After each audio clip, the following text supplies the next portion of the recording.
Just one quick housekeeping thing before we get started.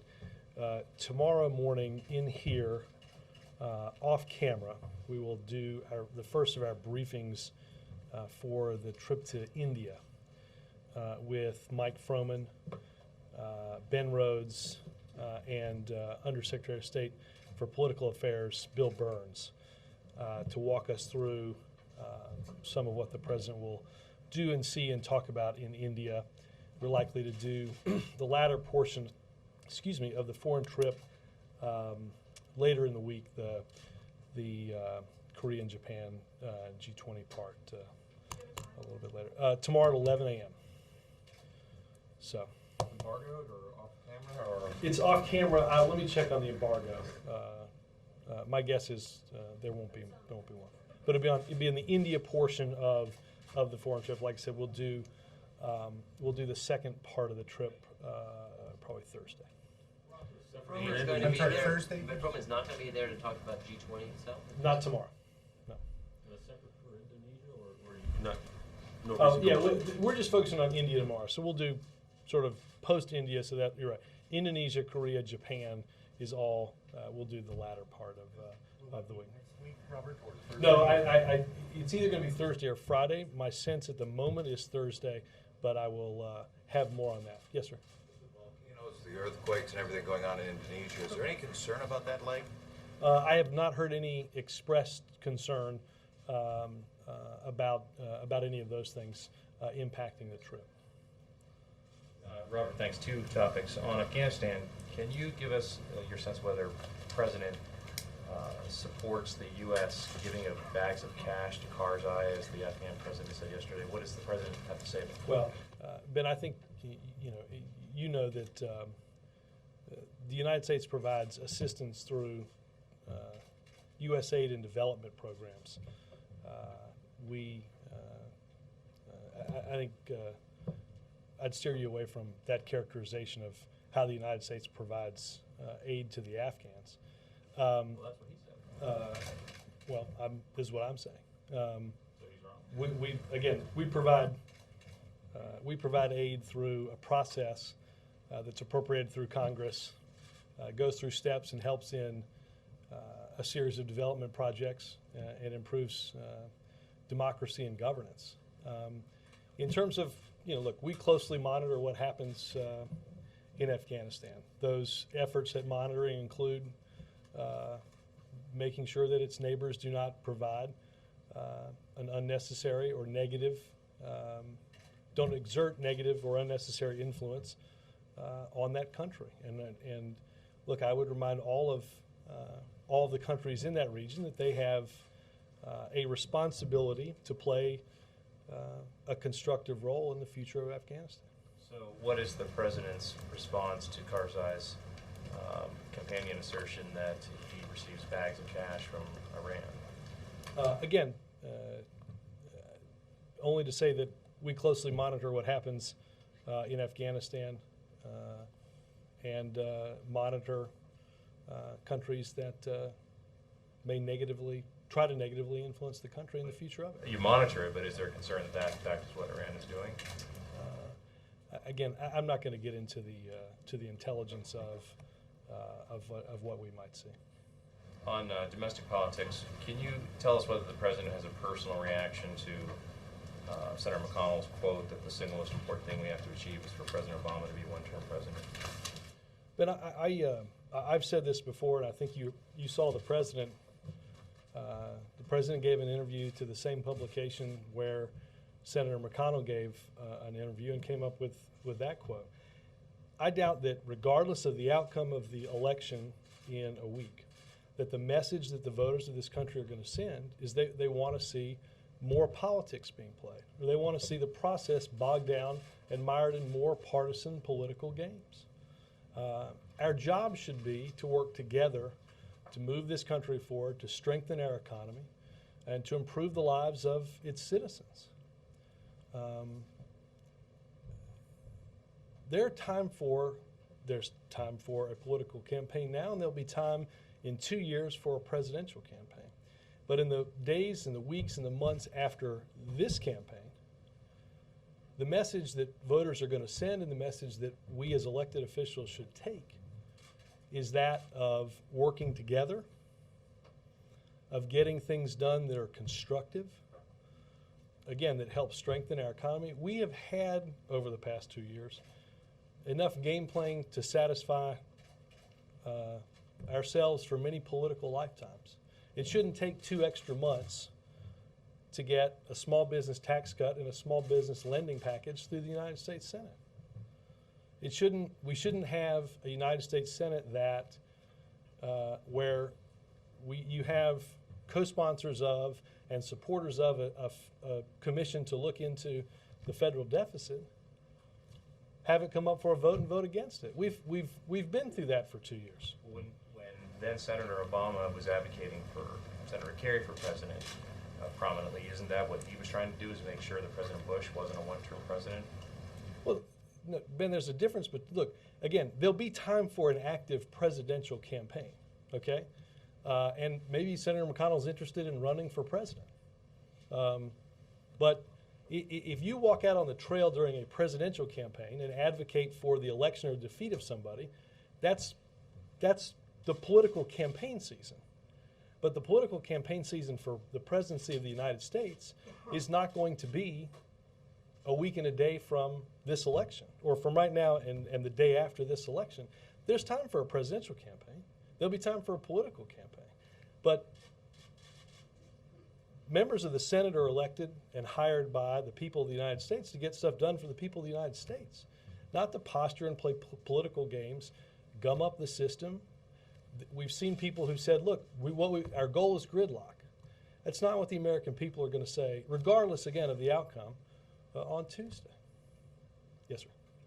Robert, does the White House have a reaction to Iran loading fuel into its first nuclear power plant? Is that a sign that sanctions are not working? No, and look, we have addressed this reactor is monitored by the IAEA with cooperation from Russia. It should not. Again, we have monitoring in place on something that is, and we believe Iran has the right to produce peaceful nuclear power. That does not let it get out of its responsibilities in international agreements and in commitments to step away from an illicit nuclear weapons program. So I would definitely divorce the two things. I think if you look at articles over the past several weeks, sanctions are having an impact on the economy of Iran. The president that travels around the world and makes outlandish comments is in stepping away from his country's obligations, making it harder for the people of Iran. That's the message, I think, that's being delivered with sanctions. Follow-up question on a different topic. With the GDP figure coming out on Friday and the elections next week, do you think that Democrats are not getting credit for the economic measures that the White House has taken, and or has the Republican Party been more effective at their economic message? Well, their economic message has been no, and that also coordinates with their political agenda in the Senate and in the House. Look, again, I think you can look at the steps that we took, the change in when the president came in, where the GDP figure was for that quarter. I think it was somewhere near -6%. We were losing close to 800,000 jobs the month the president came in. We've had 9 consecutive months of private sector job growth. We've seen now a GDP that's moving and pointing in the right direction. But again, Jeff, that having been said, it's not a surprise that people are frustrated with the pace of where we are, especially given the depth of where we've been. It's going to take some time. It's not going to be remedied. It's not going to be remedied overnight. Well, I guess the question is, why are the Democrats not getting some credit for that? Well, again, I think because when you make some progress from very deep in a hole, you're still in a hole. This was not a shallow recession. This was not a recession that saw an increase in unemployment. We saw, or just an increase in unemployment. What I'm saying, like, I'm trying to describe the sort of magnitude of that. Look, 8 million jobs lost as a result of bad economic decisions. That's a hole that will take a long time to fill, and we've filled in part of that hole. But for many people who watch their economic well-being eroded, not just since a bank collapsed in New York, but over many, many years, there's a logical frustration that is built up, and progress in coming out of that hole has not been as fast as they would like. It's not been as fast as the president would like. You've heard the president tell the story on the campaign trail. The car is out of the ditch and it's pointing in the right direction. Twice, Yeah, yeah. But the question is, I didn't even go into the Slurpees, but it was. just, are the Republicans, have they been more successful than Democrats at whether they would agree with your description of their economic message or not, and getting, I just simply described their votes. But in harnessing or presenting their economic, or taking advantage of the economic conditions to help their electoral. Again, I think they are. Again, I think we have the political environment has been determined largely by the economic environment, and it's one of frustration. I think we would all readily agree with that. Jake? Can you tell us what the president's plans are for voting? He just voted absentee in the West Wing. Today? Mhm. Who do you vote for? I did not ask. I assume that's a private decision. Because we know now he's not necessarily a straight Democratic ticket guy. I don't know whether he voted independent or not. No, I can assure you, I know who he voted for governor and Senate in Illinois. The two Democratic candidates who I believe will win.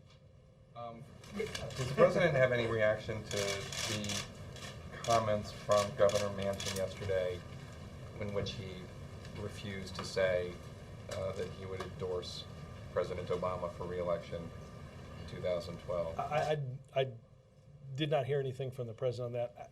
Again, I don't think the president. We got a long way to go before 2012, so I don't think that would cause the president to lose a lot of sleep. Robert, to follow up on the story about the Republicans and driving the car into the ditch, the president has now been behind the wheel of this car for 2 years. At what point does he stop? Well, just I would say, pushing the car out of the ditch first, right? Yes. Right, but he has been trying to move the car. Let's be faithful to the story. So he has been moving the car. He has been moving this car now for 2 years. At what point does he stop talking about the people who were last driving that car? I mean, does this continue after the midterm elections? I mean, Well, Dan, it was his car, and he's behind No, the wheel. and look, there's an Obama bumper sticker on the car. We get that. But Dan, inherent in your question is somehow that on January 20th everything reset to zero, and we all got to start all over again. That wasn't the case, right? We watched an economy from December 2007 through, and I'm doing this off the top of my head, probably sometime in the fall of 2009, lose jobs every single month, right? Now, we've now had 9 consecutive months of positive job growth, and probably, I know there was 1 month in there, so it's probably like 11 of 12 or 12 of 13. I'd have to go back and look at the exact graph. Look, Dan, the president's taken responsibility for the steps that he's taken since coming into office, but the 6 months before he got into office, we lost 4 million jobs. You can't reset the frustration involved with somebody who lost their job in that time period, can you? I mean, that's just talking about how we got into that. this mess. Right. It's going to take us years to get out of it. incremental steps of getting that car down the road now, as opposed to how that car got in the ditch. Well- It gets to be somewhat of a broken record, does it not?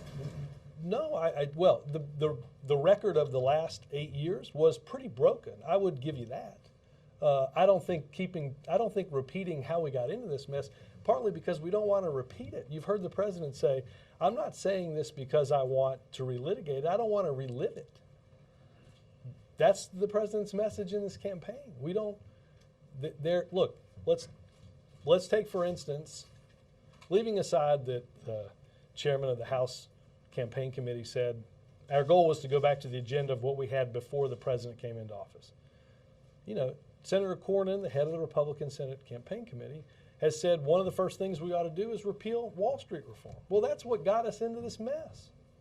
A series of rules and regulations that didn't impact anybody's behavior and handed taxpayers the bill. We're going to change that, and we changed that in this legislation, and we're putting people in charge of things like the consumer agency that can advocate on behalf of middle-class workers, middle-class families, middle-class taxpayers, not for fly-by-night lenders or getting suckered into mortgages that they can't afford. We're putting somebody on the side of the middle class. We don't want to walk away from that. But that's what got us into this mess. And I think the president will continue to talk about it. It's how we got where we are. Oh, go ahead. The president will be on a radio show with Al Sharpton this afternoon. Does he feel like he has to shore up support among African Americans? I don't know what the latest numbers are. I think there's, I think our numbers in the African American community are almost as high as they've probably ever been. I think obviously our desire is to get as many people that do support the president out to the polls. He's done a number of these calls. He'll continue to do a number of these calls between now and Election Day. Bill. I just want to get it straight. Are you saying that no entity of the U.S. government transferred any cash to any member of Again, President Karzai's government? We provide assistance and aid to the Afghan government through a fairly well-established developmental aid program. But only through the aid program? That's we're not in the big bags of cash business. Well, are you sure that no government agency is in the big bags of cash business? I've not been read into that, so I can tell you what I know, Bill. Yeah, I mean bags, briefcases, whatever, Again, Bill, shoeboxes. I'm relying on the knowledge that I have on this subject, and I don't know. Frank Caprio has repeated his frustration with the president's refusing to endorse his campaign for governor of Rhode Island. Have you a reaction to that? Not anything more than I think the way we reacted yesterday, and I think what Axelrod said this morning, which is, he has a relationship and a friendship with former Senator Cheney, and we were clear with the campaign that we weren't going to get involved in the race. Chafee, I'm sorry. Did I say Cheney? Wow. I know. Just doing that to see if you guys were awake. No, sorry. Good question. I'm sure he'll do an ad on the Iraq War. Was it disrespectful what he said about the president? It's not what I would have said. It's not his words don't in any way meet the actions of a campaign that was looking for support. Should we read this as the president takes his responsibility as a friend, more importantly, as his responsibility as head of the party? No?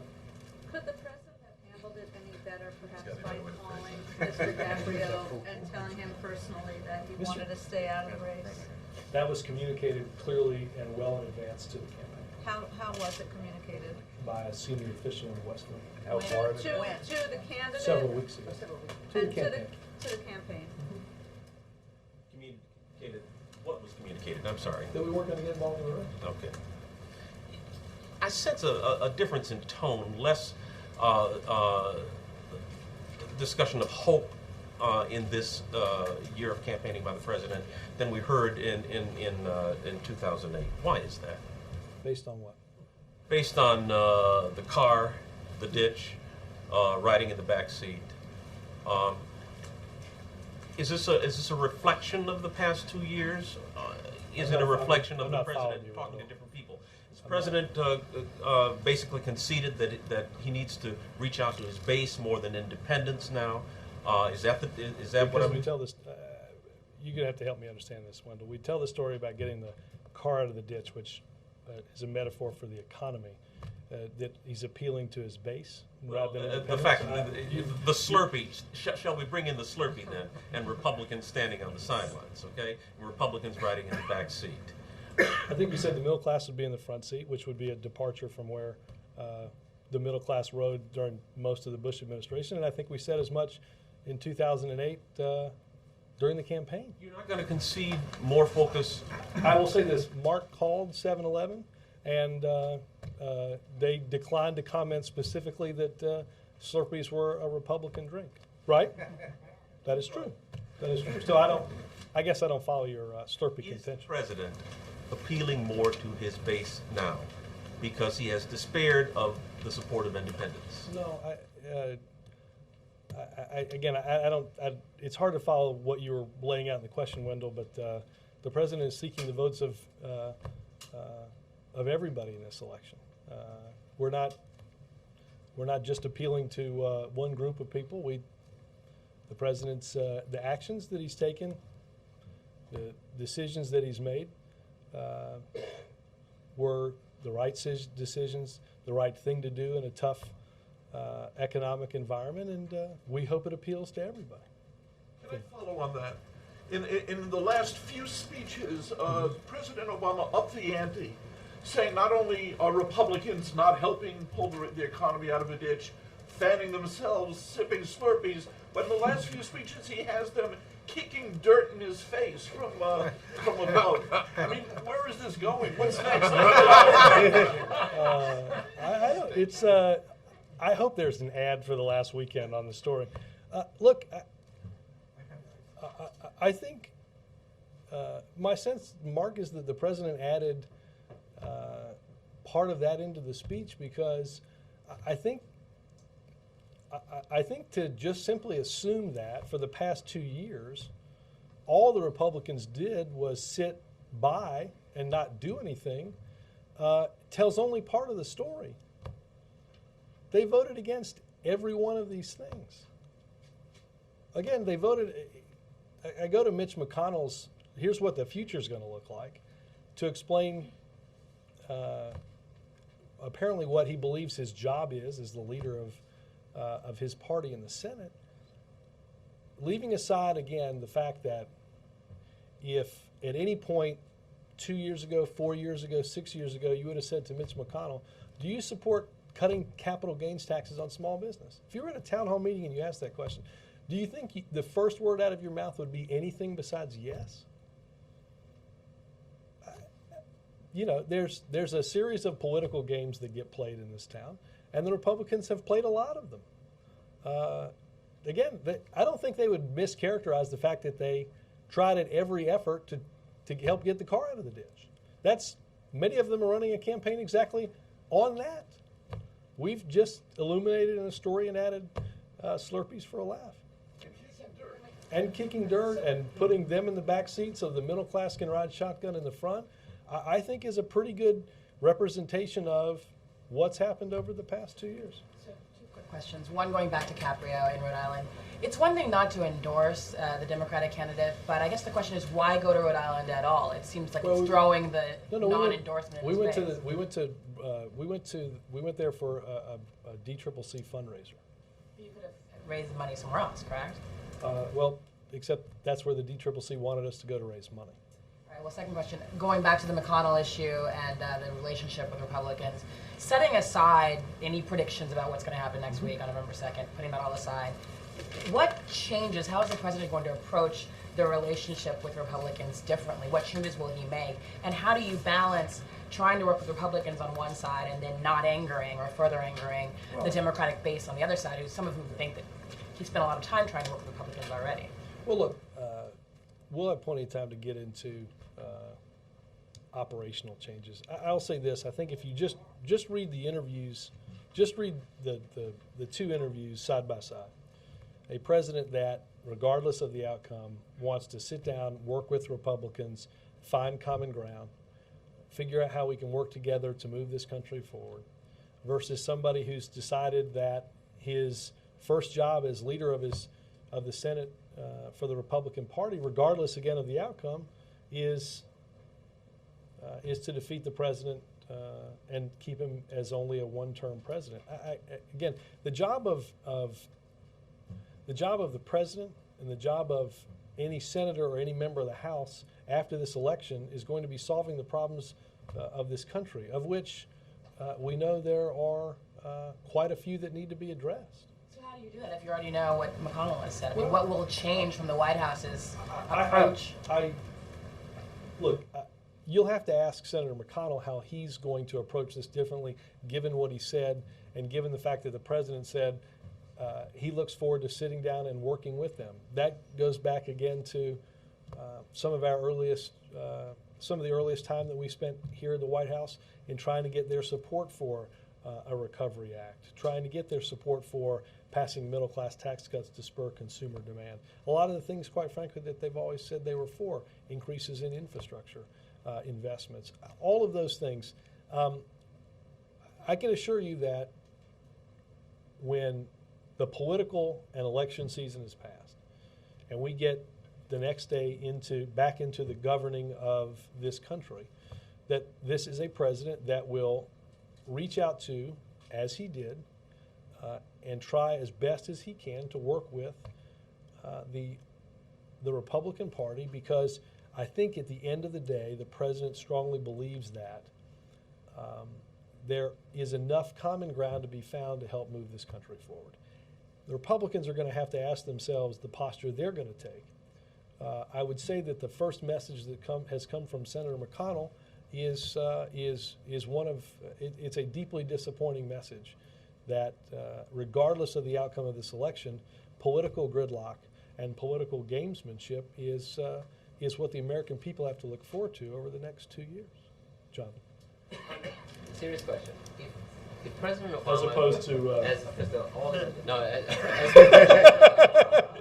if I had a picture of the look on Mark's face when you said that, I would.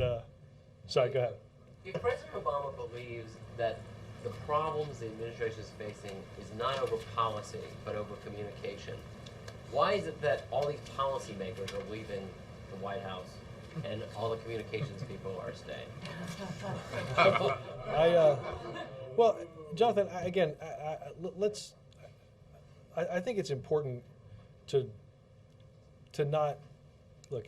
I've described this before. There's a natural, as you know, in covering both Washington and the White House, there is a natural churning of personnel inside this building, right? So I think the notion of look, people leave for 100 different reasons, right? Some people, as we know, are leaving because they were going to serve for 2 years, and that 2 years is up.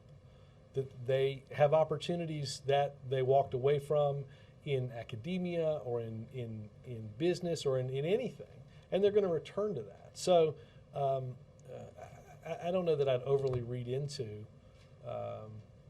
the fact that people are leaving as somehow those involved in policy are somehow leaving in a disproportionate level to other positions. There are also eminently more policy positions in this White House and in this administration than anything else. Well, do you believe that there might be or there's a need for some change in communication strategy if the President of the United States is a talking? senior administration official. If the President of the United States is saying out loud that there seems to be a problem with communications, where does that leave you? Look, I think it is, and I've said this, and I think you've heard others, and I think you've heard the President say this, we were confronted with a lot of things very quickly. You could imagine what was encompassed in a Recovery Act. The size of, the breadth of that is something that you could have spent months flying around the country touting the proposals contained in something like that before Congress ever considered it. We weren't afforded that opportunity because the economy was contracting at such a rate that ours was to get into the bloodstream that investment as quickly as possible in a way that was effective, but also in a way that ensured that we weren't seeing waste, fraud, and abuse. That's what we've done. I don't, but again, it's all overlaid on a very tough political climate. That's what we faced from the get-go, and I don't imagine that those are going to. I don't think that's going to change much next week or 2 weeks after that. We're still going to have a lot of challenges. Mark. Robert, is getting out the vote the singular objective of the last week of the campaign? Yeah, I mean, I think this is I think it would be fair to say that that is probably probably on the top of every to-do list of every person working in a campaign at any point in the country. This is you've identified who your voters are, and now it is time to make sure that if they have an early vote opportunity, if they're not going to be there for the election like the president is and just voted, and to get them motivated to show up on election day. And the Daily Show is part of that? I think absolutely. I think I think we have two things. I think obviously you've got a constituency of younger voters that watch that show, and it's a good place to go and reach them. And look, sort of ancillary to that, my second point, which is, whether you're doing something like The View or you're doing something like The Daily Show, look, I don't have to tell you guys that not everybody. There's a lot of different channels for people to watch these days. They get their information from not just television news and cable and newspapers and radio and the internet. They get them from, there's a lot of different places. And the president hasn't been shy about going to the places where people are getting their information and trying to make his case. And I think that's what he'll do on the show. Yes, sir. Robert, I'd like to ask an economy and trade question. China has moved to limit its exports of something called rare earth. There's 17 different minerals you're familiar with Yes. a little bit. Used in everything from flat screen TVs to smart bombs. It has military implications and so forth. Is the administration concerned about it? And if so, are you looking into it? I'll say this, Roger, and you guys had this question last week. NSC has seen the reports and is monitoring to see whether something like that is happening, and they continue to do so. But I don't think there's any update past some of those reports from last week. Obviously, as I said, or as you said, these are important in the production of a whole host of things, and obviously something that NEC and NSC will monitor. Well, is this a question of not being sure that they have reduced exports? Well, again, I think it is. Again, we've seen the reports and we're monitoring to see whether or not whether or not what is happening on the ground is reflected in those reports. Is this something that could come up or be part of the agenda at either G20 this month or when the Hu Jintao comes to Washington next year? Well, I think we are likely to see President Hu on the trip at the G20. Look, if it's something that the security and economic teams think is important, in terms of where those reports are, certainly we wouldn't hesitate to bring it up. I guess my bottom line is we're monitoring to see whether those reports are indeed the case. Well, there's concern to monitor to see if the reports are true. I don't. And they'll continue to do something like that. Robert, just about the Daily Show interview, you explained kind of the president's reasons for going on it. It does coincide with the run-up to this big rally that he's having over the weekend. I will say this, Jon Stewart announced a long time ago that he would be in Washington before the existence of the rally. That's when we signed up to do the show many months ago. I think long before the existence of the rally. Okay, but does the president First of all, does the president have any opinion or even an understanding of what the rally's purpose is and whether it's I've something not that he thinks would be useful to the I've not Democrats? talked, Or I've not talked to the president about the rally. I don't know what his opinion is on it. And just another follow-up, the president is going on another kind of blue state tour over the weekend. Can you just? I'm not sure. I appreciate Well, most of them. that Ohio is blue. Well, okay, but that, with the exception of Ohio, I don't there are think a lot that's of blue states. necessarily been, say, the hue of that state on Connecticut, election nights. Illinois, I mean, states that he won. Sure. I mean, Let's you know, not forget Ohio. Let's I not mean, forget that's Ohio. This is sort of a kind of a big Illinois, state. Connecticut, Pennsylvania, what are the, and then Yeah, and, Ohio. you know, Can I you just think- talk about why he's doing what he's doing in the last weekend? Look, these are all important races. Again, I don't, look, I think it would be accurate to say that Pennsylvania is a battleground state. I don't think that is. I don't think that's up for a lot of discussion. But look, you've got important close races in each of these places, and the president will. I think many of you guys, some of you were certainly on the trip, some of you certainly saw. I think the president making a strong case for Democrats in this election over the past several days in Portland, in Seattle, in Los Angeles, Las Vegas, Minneapolis, and that certainly continues in races that are close and are of concern to this White House. What kind of briefings, if any, is the president getting on the state of play in the races and the elections? Are you adding any No, he gets- sit-downs with the political team? How much is he getting up to date on he that? generally gets a quick update on a fairly regular basis in the senior advisor meeting that takes place in the Oval Office, usually most mornings. I think today it's got pushed back until later this afternoon. And certainly on the road, people give him updates on what he's what they're hearing, what they're getting, the information that they get from the national parties, state parties, or the individual campaign. Involved in deciding where he is going in these last days versus simply just responding to requests from, say, the DCCC or the DNC? How involved is he? We I think put together a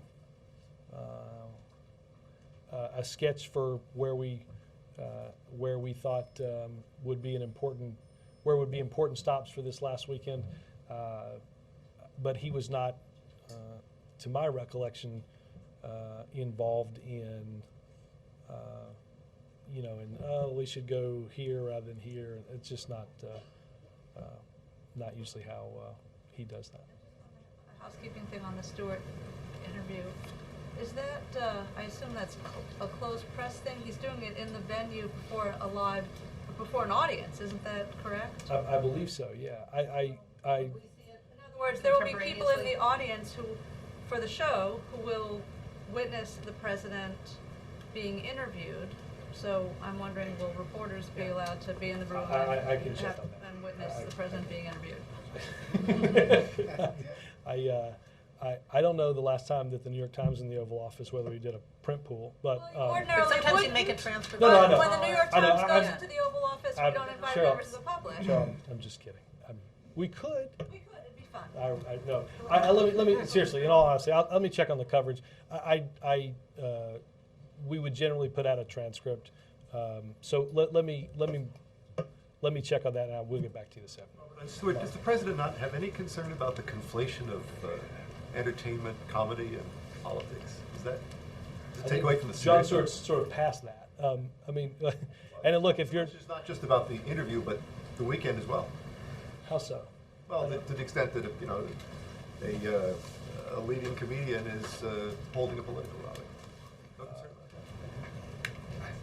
that. Not necessarily, no. I mean, look, we've had entertainers join things like Rock the Vote to help register people to vote, help get people involved. Look, I think the president would tell you that we have a very special gift in our democracy that the people get to render their judgment, and they get to elect those that will represent them in Washington. And efforts that help get people involved in and excited in participating in that democracy on either side, is a good thing. Speaking of comedians, David Axelrod and his web chat. You lost me on that one. No, Axelrod talked about Republicans will no doubt find greater parity on Capitol Hill after Tuesday, and he said that will be met with a welcoming hand from us, quote unquote. Will the president do something on Wednesday, the day after the election, to put aside the car in the ditch and extend some kind of welcoming hand? Republicans or leaders will be here in Washington. Yeah, I don't know what the schedule is for that day, but as we get closer, I'm sure we'll have something to say about it. Look, but I will say this, and I think you've seen this in several interviews that the president has given over the last few weeks, and certainly, again, the one that is juxtaposed with the interview that Senator McConnell did, and that is, look, there's a political season. That political season after the election day will be over. Now we're in a season of governing on behalf of the American people, Democrat and Republican. And I think he was pretty clear about his desire to do all that he can, and hopes they will do all that they can to work together to move this country forward. Do something to encourage that in a day or two before he leaves for. Again, I don't have a final schedule. I would assume we will have stuff on that. There's no specifics as of yet. How will he watch the returns on Tuesday? Does he plan to come in here and make any statements during the evening? I don't know of any plans to come in here that evening, and I assume he'll be either in the residence or in the West Wing. He's not usually one to sit by the TV and watch over and over and over again. He'll usually sometimes he does, most times he doesn't. He certainly will get written updates or email updates from us, and I'm sure we'll be in fairly regular communication with him that night. I do not anticipate, at least none that I've heard, that he'll be in here that night. Are you guys meeting Wednesday or Thursday for him to? Again, you don't know yet. I don't know the final answer. Yes, sir. Robert, on Don't Ask, Don't Tell, I understand a meeting is taking place today between the White House and repeal advocates. What commitments is the White House going to be offering during this meeting in the effort to repeal the law? Well, likely the same commitments that I've enumerated in here, and that is our desire to see the defense authorization bill pending before the Senate taken up. That includes a repeal of Don't Ask, Don't Tell, as the House has already voted on. The President wants the Defense Authorization Act and that repeal passed. That is the basis for the meeting today, and I think the President and the administration have committed to working to see that through. I want to follow up on that. Is among the commitments reaching out to senators who may have voted no in September to get them to change their votes to vote yes in the lame duck? Is that taking place yet? Not to my knowledge. To my knowledge, it hasn't taken place yet. But look, the only way we're going to get something through the Senate is to change the vote count and to move past. Look, you're going to have to get past a promised filibuster, and in moving to the bill, and certainly the only way we can move to that bill is to change some of those votes. It's been reported that any discussion of litigation on Don't Ask, Don't Tell during this meeting would terminate the discussion. Why is that? Well, it doesn't. Again, understand that some of the participants in the meeting are with groups that are in litigation as the plaintiff, where the United States government is the defendant. I don't think either side believes that those type of conversations about the litigation between two parties represented in a lawsuit is appropriate at the meeting. Who initiated the meeting, you or them? I don't know the answer to that. I can check. Karen? One last question. Is the President expecting... You have to move up to the front row. Keep asking me.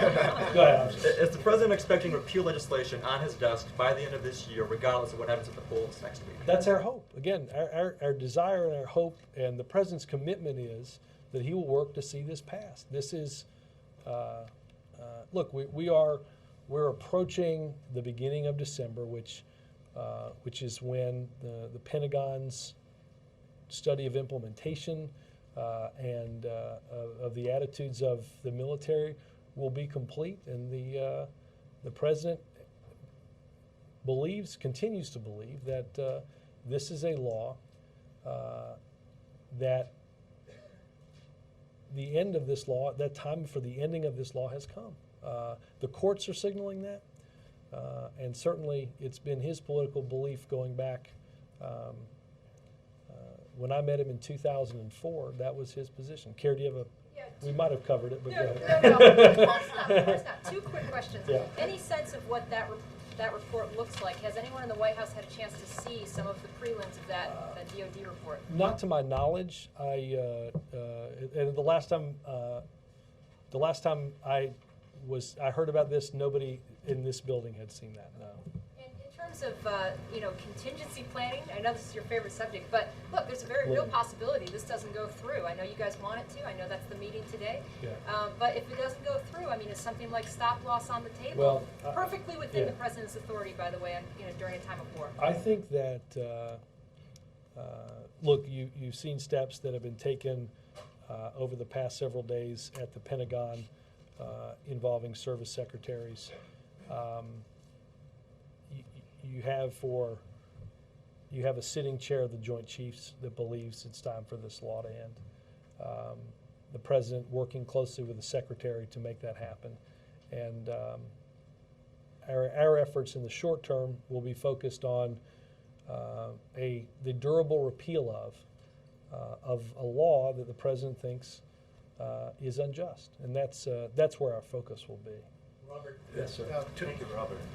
Some analysis state that because of the concern about China's rare earths and currency, the U.S. is taking tougher stand toward China. So has the administration changed their policy toward China? Look, in terms of currency, look. Well, look, I will say this: we've had this discussion in here, and we will have this discussion for the foreseeable future, and that is our belief that that China must move, and that is communicated in our dealings with the Chinese government, whether it is in a meeting with the president, whether that is with Secretary Geithner or National Security Advisor Tom Donilon. That is our position is that has to change, and the House before leaving weighed in that that it's of concern to members on Capitol Hill. I think that the president believes that that simply demonstrates the widespread concern of people here in this country, of leaders, of the Chinese needing to take action on this topic. Robert, yes, sir. Robert, the Amnesty International is demanding that Pakistan investigate the torture and killing of 40 politicians, activists in Baluchistan. Is the administration backing that demand? Let me get some guidance. I have not seen that from the ACLU. Let me get some guidance on that. I will say this: if it hasn't, it may have already gone out. The president did speak with President Zardari late this morning, and there is a readout of that call that will, if it hasn't gone out, it'll go out. Ken? Robert, I just follow the reason. India. Go there and I'll go. Robert, are you leaving Monday open for the possibility of adding something GOTV-wise? He'll definitely be done. And if I could just ask you another question, I'm not saying this in reflection of what may or may not have happened yesterday in Rhode Island, but is this the way the White House anticipated the home stretch to look? Is this according to the blocking strategy, according to the way you figured the closing arguments would go coming out of here, the role of the president in the effort, or has it become a Hail Mary pass at this point? Look, I think that the way we've seen the president deployed in different races is much as we expected the president would be used. Look, I think there were. I think if you looked at last week's, I think it was an AP poll that showed when you asked people the role that the president played in their voting, it wasn't a huge role on either side, but the president believes that if he can certainly be helpful in getting our voters out for support, that that's a role that he should play and can play and certainly will play. And I think it has gone out. We're likely to add a stop Friday in Charlottesville for Congressman Perriello, but I do not anticipate that Monday. I anticipate the president will be here working on different topics. Tommy, Was it, Thanks, Robert. Robert, was it press hold on. reports? Let me call Tommy real fast. Will you come back to me? Maybe. Thank I gotta be truthful, Lester. I have 3 quick questions. I don't want to put all my chips on. wonderful thing. Yeah, I don't want let's- to put let's all my move on. chips Ask on a question. a commitment I'm unable to keep. I have 3 quick ones. Welcome That's all right. back, by the way. Thank you. I feel great. First question. There's apparently a lot of outrage building over the president's addition of to the car story of the Republicans riding in the back. I don't know if that's new, but apparently now people are upset about it. I think they're casting it even as some sort of a civil rights reference. Are you aware of this? Megyn Kelly on Fox said specifically she wanted to know what Gibbs would have to say about it. So. Well, Megyn can come out to a rally and you hear. I almost look to Mark because he's sort of the aficionado on the ditch story, but the president says, and I think he said it this weekend, that Republicans are going to ride in the back, and the middle class is going to ride up front in the passenger seat. That's what the president's view is. We're certainly concerned about backseat driving in that scenario, but it is what it is. You'll like On the this outrage question. here. On the Oh, outrage. Tommy's got a couple more. You'll like this I am question. going to like this question. You'll like the question. You have My nothing on. sponsors tell me I should tell people that I'm not calling on them generally because I think I may or may not. Go ahead. All right. Well, my second question is regarding Leader McConnell's remarks. The president's talked about, prior to these remarks, the hopes that following the midterms that he'll be able to work with the Republicans. And given McConnell's remarks, it doesn't seem like that's going to be the case. What sort of hope can you offer people that anything is going to get done in the next 2 years? It sort of seems like again, you can't Tommy, get I much think done now without. I think that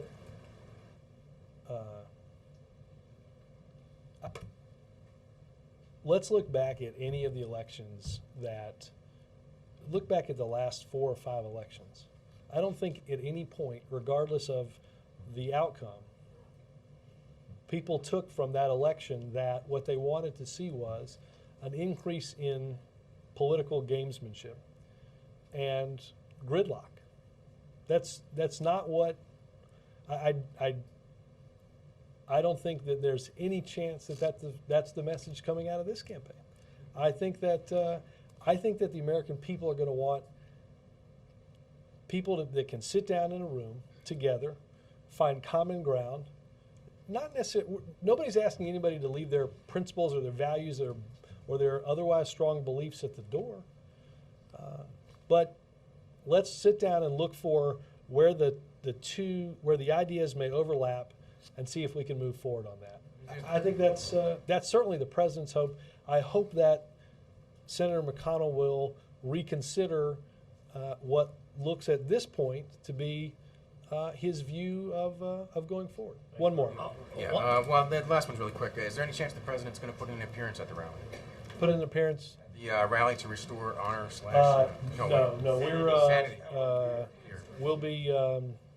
We'll be flying around to those states.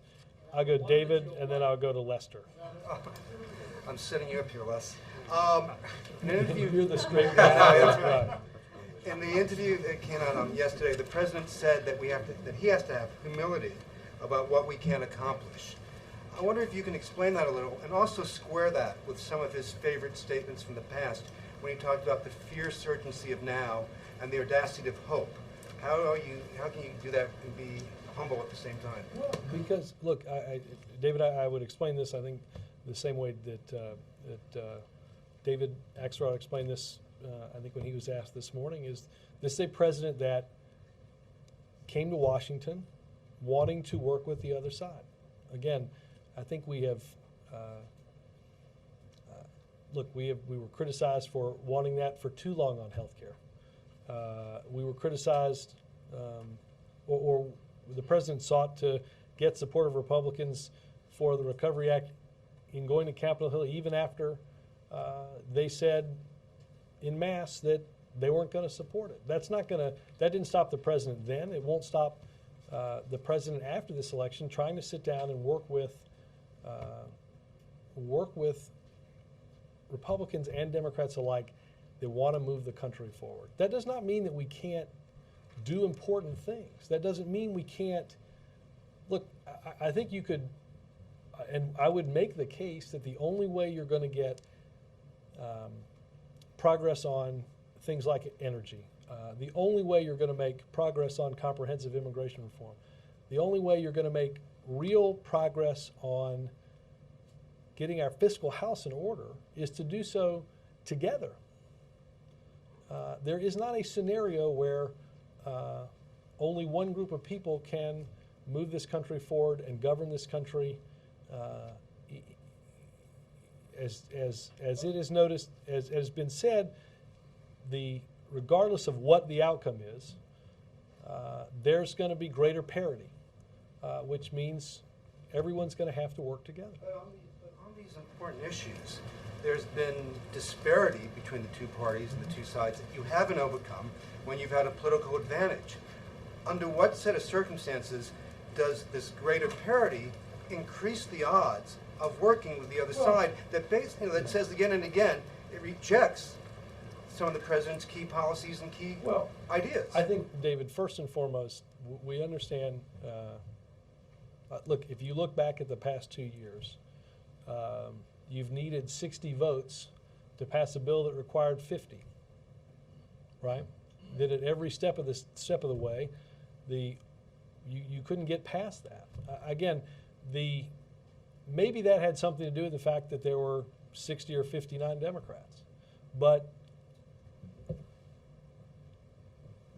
we are going to be in a situation, again, regardless of the outcome, that will require progress to be made only by working, where that's possible only through working together. And I think that any party, again, coming out of this election that believes that the message that voters send is screeching everything to a halt, that's not what that is not what their message will be. Thanks, Robert. Robert, Bill, doesn't the experience of the last 2 years lead you to the conclusion that it's not going to be any better in the next 2 years and maybe even worse? I don't think it'll be easy, Bill. I don't think anybody here is naive that that it won't take some hard work. And my point is, it will take hard work on both sides. I don't. Again, I cannot conceive of somebody walking out of election night, regardless of how of what the final score is, and believing, you know what, the voters have spoken, grind everything to a halt, political gridlock, nothing happens for 2 years, no nominees, no budget, no progress on energy, no progress on putting our fiscal house in order. Everything just stays the same. We all just yell and scream at each other.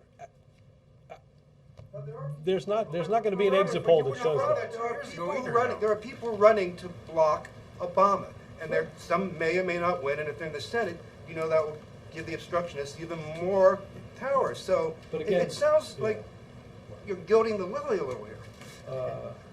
Maybe a lot. Again, I simply took Mitch McConnell at his word that that's what he wanted to do, right? That's what he said in an interview in the same publication where the president said it was time to work together.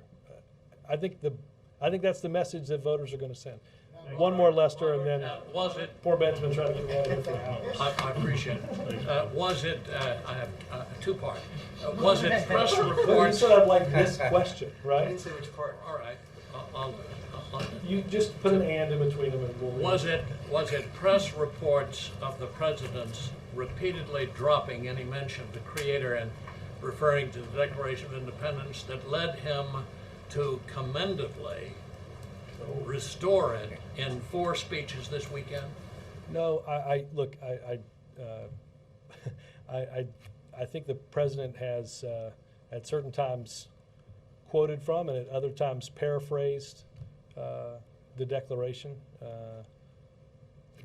I wouldn't read anything into it, much as I didn't read anything into it when on a couple of the speeches in this trip, somehow the Slurpee got dropped. Today in Baltimore, 52% of the 16 to 19-year-old African Americans cannot find a job, reported the Washington Examiner. Since these are United States citizens, does the president agree or disagree with Governor O'Malley's repeated description of illegal aliens as new Americans? Well, again, there's a. I neither saw the story or what Governor O'Malley has said. I think that I think Governor O'Malley is somebody who has lent his voice, as Democrats and Republicans have lent their voice to